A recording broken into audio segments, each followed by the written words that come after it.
morning to everyone. I'm Brad Garlinghouse. I'm the CEO of Ripple, and I am incredibly excited to welcome you to our 5th annual Ripple Swell Global and our 2nd virtual event.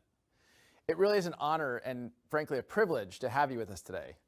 I'm looking forward to 2 incredible days of presentations, fireside chats, panels, and more from leaders such as the CEO of FTX, Sam Bankman-Fried, the chief economist at Allianz, Mohamed El-Erian, the CEO of Alliance for Innovation Regulation, Joanne Barefoot, as well as the former CFTC Commissioner, Brian Quintenz.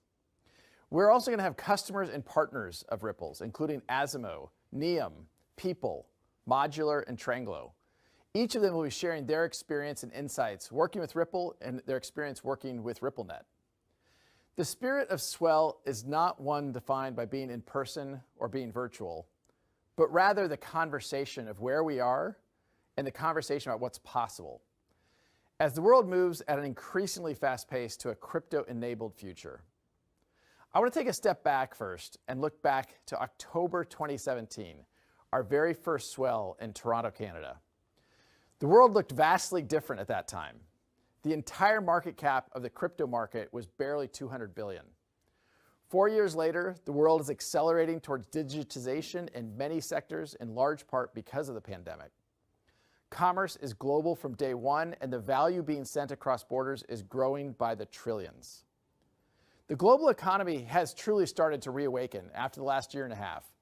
Concerns certainly remain globally about inflation, supply chain, and how climate change is already affecting communities and economies.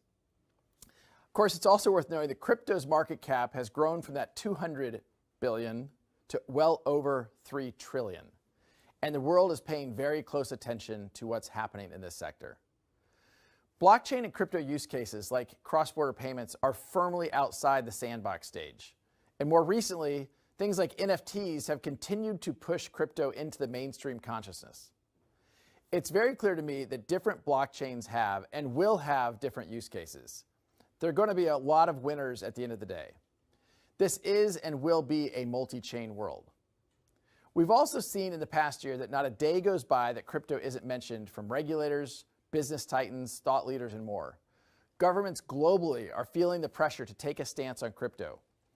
We saw from El Salvador to China, governments are putting a stake in the ground on crypto on one end of the spectrum or the other. Large or small financial institutions and fintechs, including many of you, our customers, are determining their crypto and blockchain strategy for the long term, with growing awareness of how these technologies can solve pain points in multiple enterprise use cases. Tech giants are among the countless opining on the potential of these technologies on a daily basis. Yet despite all this attention and progress, much of the world still remains unbanked. The good news is that we're seeing more people enter the global economy through access to mobile wallets and crypto. I've said a couple times, and I will during this talk, a couple times about stepping back. There's little doubt about how far we have come, but I'm incredibly excited for the journey ahead. Using a benchmark I've used previously, I'd say we've only hit mile 2 of the marathon ahead. With that macro look back, I'd like to reflect on the theme we decided to focus on for this year's Swell. It's all about unlocking boundaries. We're here today because we believe in bridges between traditional financial systems and the new world of crypto-enabled systems, not boundaries. This is about expanding access to the global economy for all by interconnecting previously siloed systems and walled gardens. With that worldview in mind, I'd like to also share an update on Ripple's business. How's it been going for Team Ripple? Well, let me start off with some thoughts on the state of the network, what we call RippleNet. For years, we've been focused on building and deploying RippleNet to solve the many frictions with cross-border payments, especially remittances.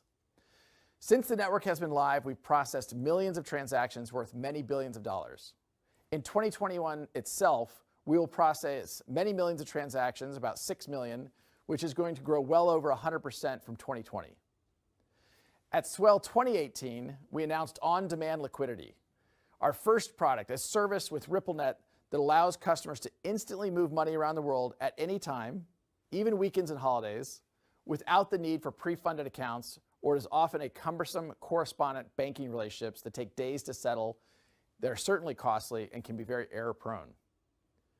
This is achieved through the power of XRP, the digital asset native to the XRP ledger, which is built into our technology stack.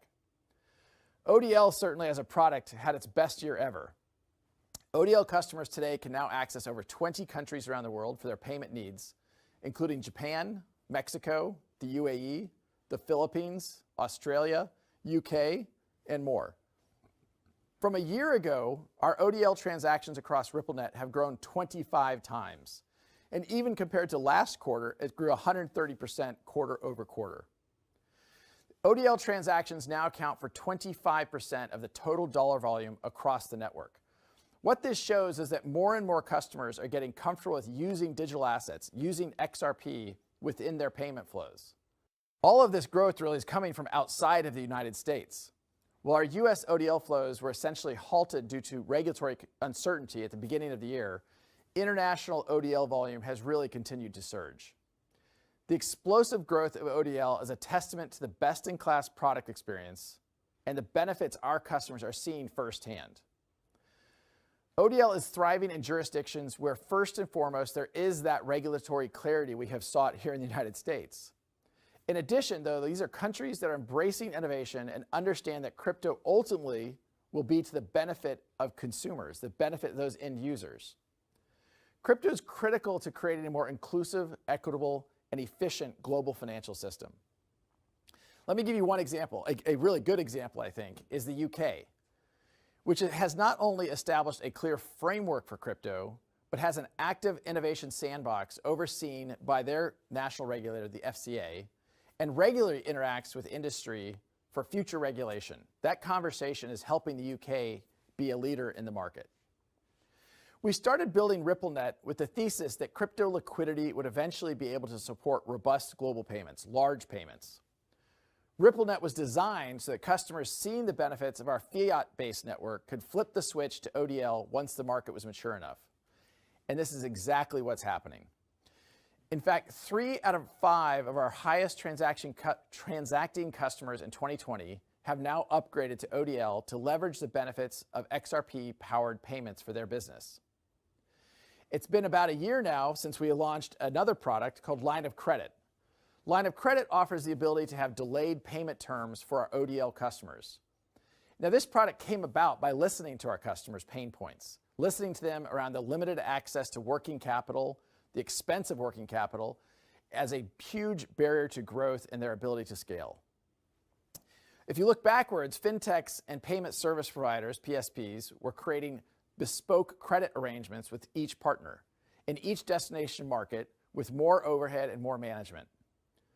Ripple's product Line of Credit solves this problem by providing upfront access to capital for every market through one simple credit arrangement, simplifying access to financial solutions that accelerate business performance and allow them to scale. We have multiple customers using Line of Credit today to access capital on demand. Not surprisingly, this is a rapidly growing new offering for our RippleNet customers. Stepping back again for a moment, I think we can all agree that crypto and blockchain really are more mainstream than have ever been the case. As the world grows more tokenized, RippleNet is also evolving to provide more than just crypto-enabled instant cross-border payments. It's about being the bridge between a growing world of tokenized assets and traditional enterprises that want to enter this space. This translates to the capabilities I just mentioned with ODL, Line of Credit, and our expansion into different types of payments, such as internal treasury management for customers.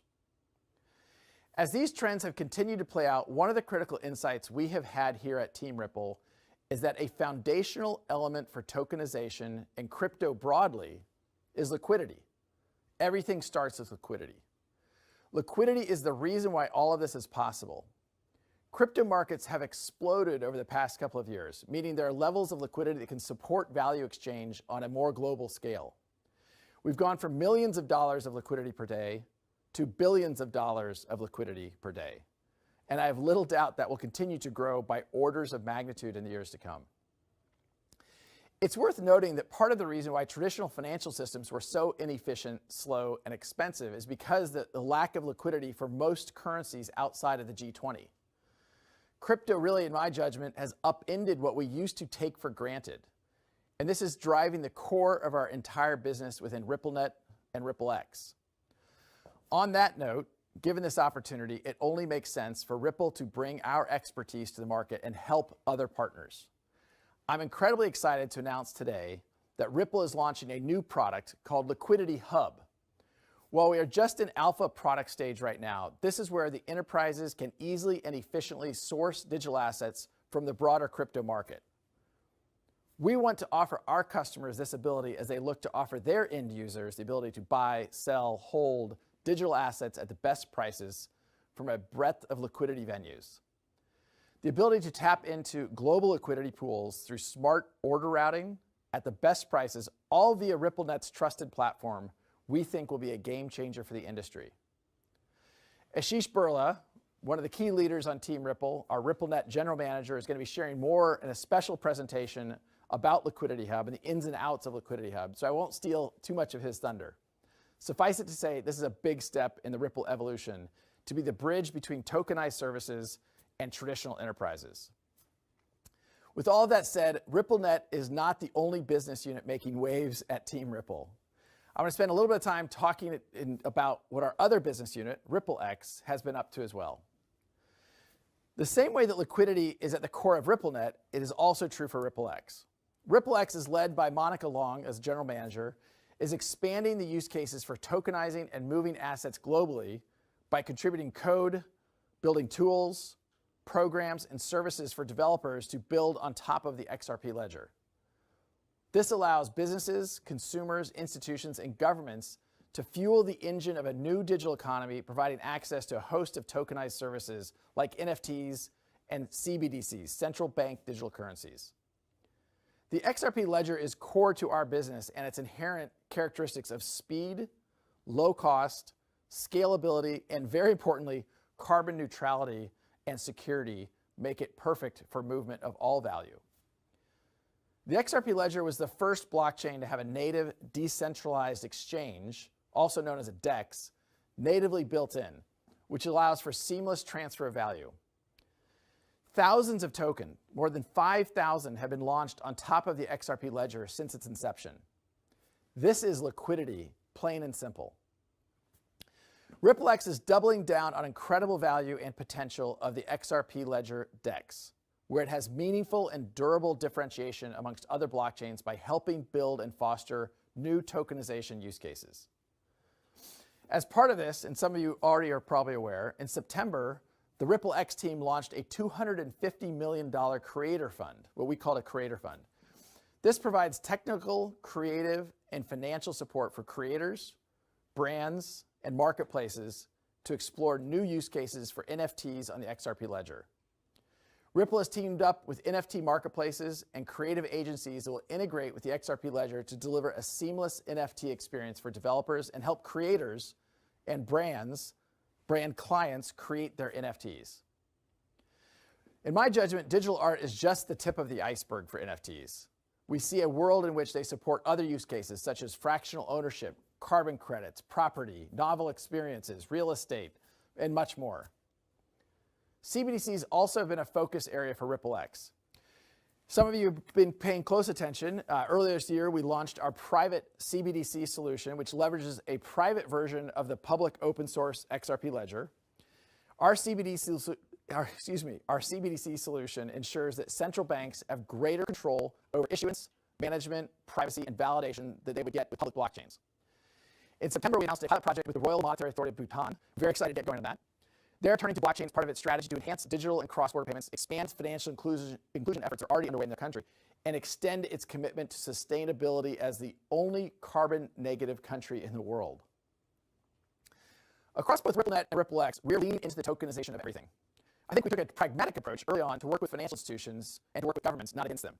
Ripple has been building products for years that were first in market for enterprises to embrace and utilize crypto.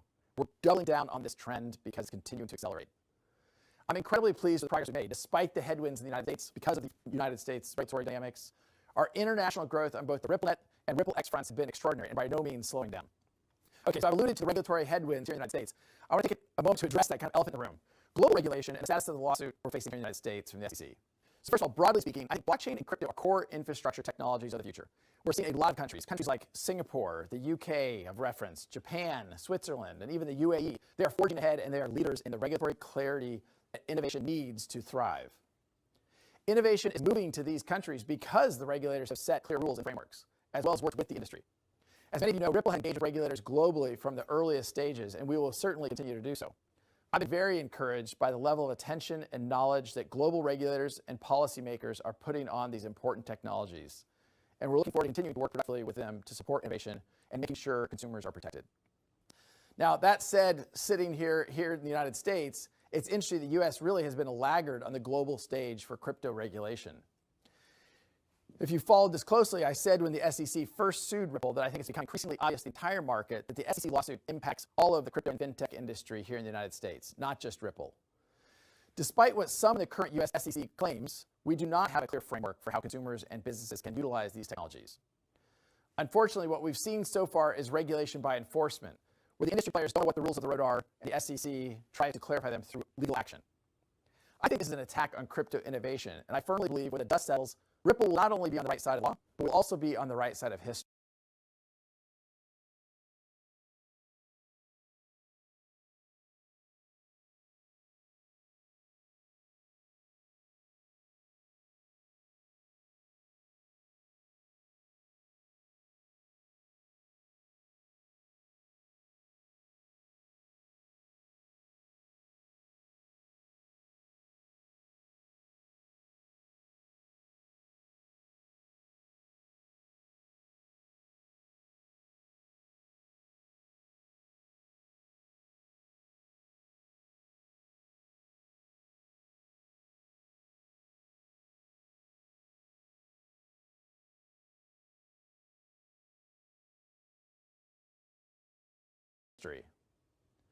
It's been over 10 months now since the SEC sued Ripple, and our case is moving fairly quickly in the comparison with typical federal cases.